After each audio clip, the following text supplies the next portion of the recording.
अच्छा रुक लो। एक खजाना सोने का, एक खजाना चांदी का, एक खजाना स्टील का, एक खजाना पीतल का, एक खजाना लोहे का, एक खजाना मिट्टी का। जी जी जी जी जी जी। कैसे के दिलों का लिखा है ये बताओ कि जब हम इतना हीरे जवाहरात चांदी सोना तांबा में देखते हैं तो भला ये क्या हो सकता है? सरकार, लोहे में से तलवार बनेगी, युद्ध के समय पर काम आएगी। बसदेव जी थोड़ा क्षत्रिय राजा है ना, इनके लिए तलवार नहीं है। और जैसे बटेश्वर से हम कर लिया करते थे और से कर्म किया जाता है और से सबको महामना वसुदेव जो बटेश्वर से कर लिया करते थे आज से बसदेव भी लिया करेंगे। और दीवानी की तरफ से बसदेव जी के लिए 10,000 गधे।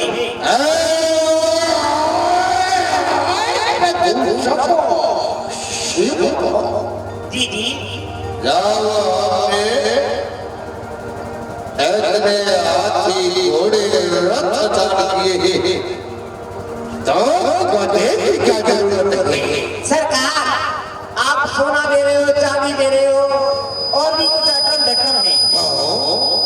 जो बटेश्वर है वह पहाड़ी इलाका है, वहाँ कोई गाड़ी घोड़ा नहीं जाता, गधों पे लकड़े सामान जाएगा।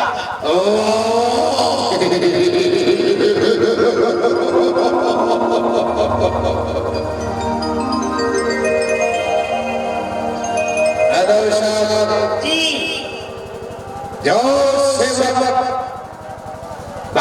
सेवक की सेवा के लिए नियुक्त किए गए और इनमें से एक सेवक बार बार दरबार में आता है परंतु मेरे भेंट कर कुछ है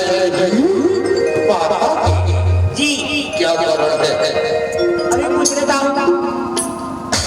ये सामने से सुना रहा है बसदेव जी का नाम पूछ लेता हूँ। फूफा जी,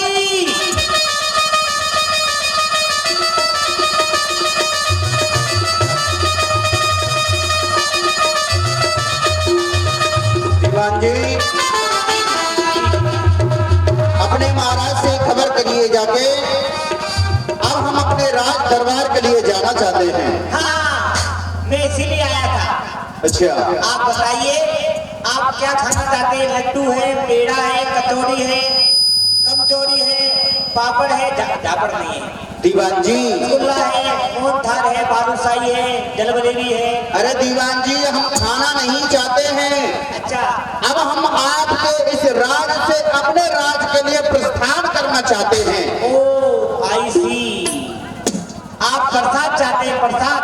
ओहो, प्रसाद नहीं चाहते हैं। अब यहाँ से हमारा विवाह हो गया है, अब हम यहाँ से विदाई चाहते हैं। ओ, आप कपड़ों की धुलाई चाहते हैं? ओहो दीवान जी आपको तो कुछ ज्यादा सुनने लगा है। मथुरा में धोबी बहुत है, चिंता मत करो। जब आपकी शादी हुई थी आप अपने ससुराल से अपने घर के लिए नहीं आए थे? जिस समय मेरी शादी हुई थी ना, हाँ अपने ससुराल में 3 साल हाँ 11 महीने 33 दिन रुका था मैं। अच्छा, चलो आप तो बड़े भाग्यशाली हैं। तो आपके जो ससुराल वाले थे वो आपसे परेशान नहीं हुए? मेरी सासू थी ना, बहुत प्रेम करती थी। अच्छा, कहती थी बेटा पप्पू, बेटे टिंकू, बेटे हीरा। उसके बाद सासू जी का प्रेम धीरे धीरे कम होने लगा। अच्छा, 3 साल के बाद तो प्रेम बिल्कुल खत्म हो गया। सासू जी मुझसे बोली, दामाद जी ये घर से ले जाओ, बकरी के लिए घास खोद के ले आओ। अच्छा, हाँ, हसुआ जो कुछ था, हमने वो हसुआ को दे दिया, बकरी के लिए घास नहीं खोदी।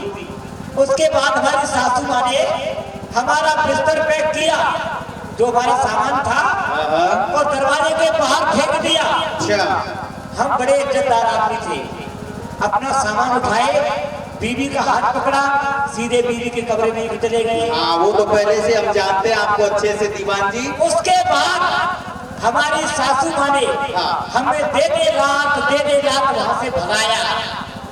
हम बड़ी इज्जत के साथ आए। हाँ, ऐसी आप भी रहो। ठीक है, हम इतनी इज्जत वाले नहीं है, आपके यहाँ ज्यादा इज्जत है, हम इतने इज्जत वाले नहीं है। अच्छा, आप महाराज से खबर करिए, हम अपने राज के लिए जाना चाहते हैं। अभी लोग महाराज क्या हुआ?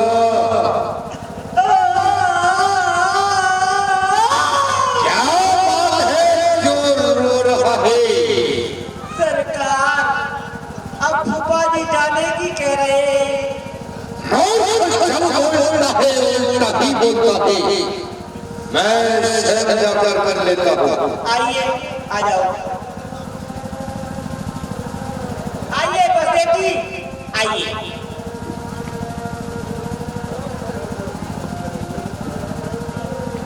कहो महामना वसुदेव, क्या कहना चाहते हो?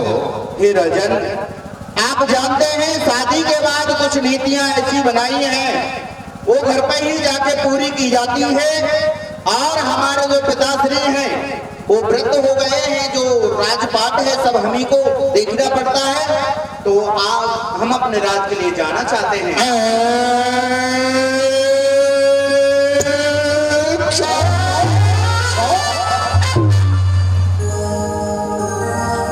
आप यहाँ से प्रस्थान करना चाहते हैं?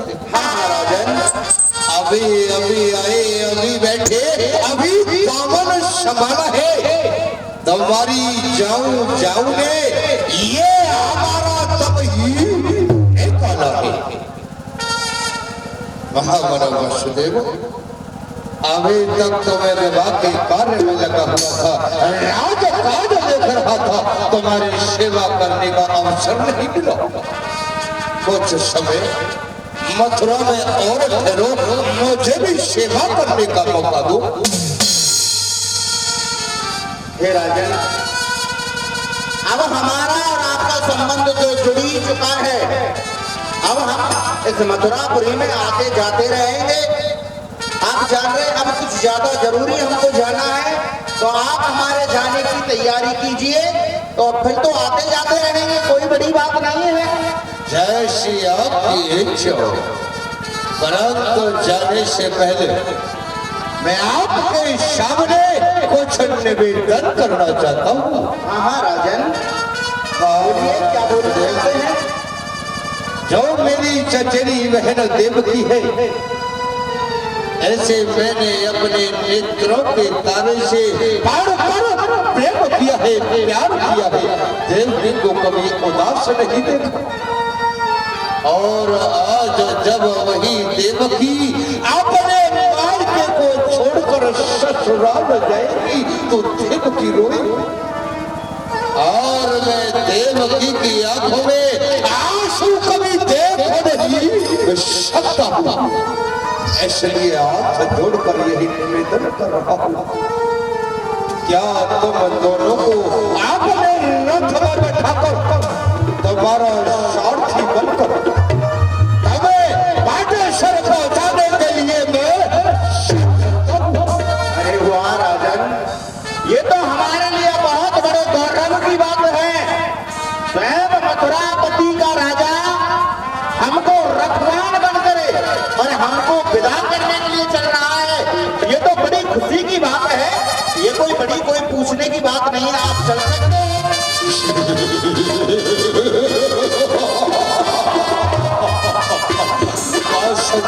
आज मैं खुश हूँ।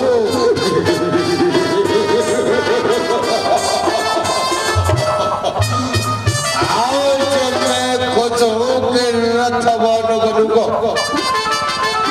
अपनी दुल्हन बड़ी बहन को ससुराल पहुंचाने में स्वयं मानता हूँ कि सभी भाई अपनी बहन का विवाह बड़े धूमधाम से किया करते हैं, नाना प्रकार का दहेज भी देते हैं। परंतु मुझसे बड़ा भागी भाई इन लोगों